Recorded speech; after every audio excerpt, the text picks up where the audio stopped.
Let me just close by telling you a quick story about a trip I took to South Carolina. I was down there for the Legislative Black Caucus. The real story behind this.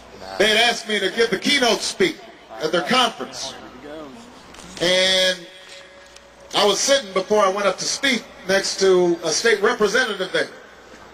And I wanted her endorsement, so I turned to her and I said, "Representative, I want your endorsement." And I'm smart like that. And she looked at me and she said, Obama, I will give you my endorsement if you come to my hometown of Greenwood, South Carolina. So I said, I must have had a glass of wine or something. I said right away, I just said, okay, I'm coming. Only to find out later that Greenwood is about an hour and a half from every place else. So the next time I fly into South Carolina is about a month later. And I've been campaigning hard for 2 weeks. Haven't been home, living out of hotels, missing my wife, missing my kids. I get into the airport about midnight, get to the hotel about 12:30. I'm just staggering into my room. And suddenly I get a tap on the shoulder. It's my staff person. He says, Senator? I said, what? We have to be in the car at 6 a.m. tomorrow morning. I said, why? He said, because we've got to go to Greenwood like you promised. I said, all right. Next morning, wake up, and I feel even worse than I did the night before. It's like I didn't even get any sleep. Feel awful. So now I'm staggering to the window, and I pull open the drapes in the hotel. And it's pouring down rain outside. Miserable day. Then I get some coffee, I open up the newspaper. There's a bad story about me in the New York Times. Pack up my bags, go downstairs, the umbrella blows open. And I get soaked. I'm drenched. So now I'm in the car, I'm wet, and I'm sleepy, and I'm tired. And we start driving. And we drive, and we drive, and we drive, and drive. Finally, we get to Greenwood. Although you don't know you're in Greenwood right away. There are not a lot of tall buildings in Greenwood. We pull up alongside a park. We go into a little field house.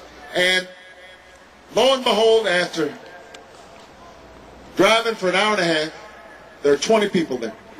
That's it, 20 people. But you know, we've learned, and by the way, they all look like they got rained on. They don't look all that happy. But we've learned that every vote counts. So I go and I'm shaking hands with everybody saying, how do you do, what do you do? And suddenly we hear this voice behind me. Fired up! Ready to go! And I don't know what's going on. These other 20 people from Greenwood, they all say, fired up! And then the voice says, ready to go! And the other 20 people, just like that, they all say, ready to go. So I look back, and there's this little woman standing there. She's about 65 years old, about maybe 5'3". She's got an outfit on, big church hat. Glasses. She looks at me and says, fire up!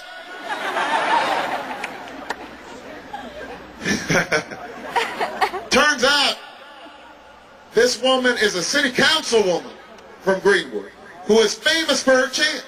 She's been chanting like this for years now, proud of it. Every event she goes to.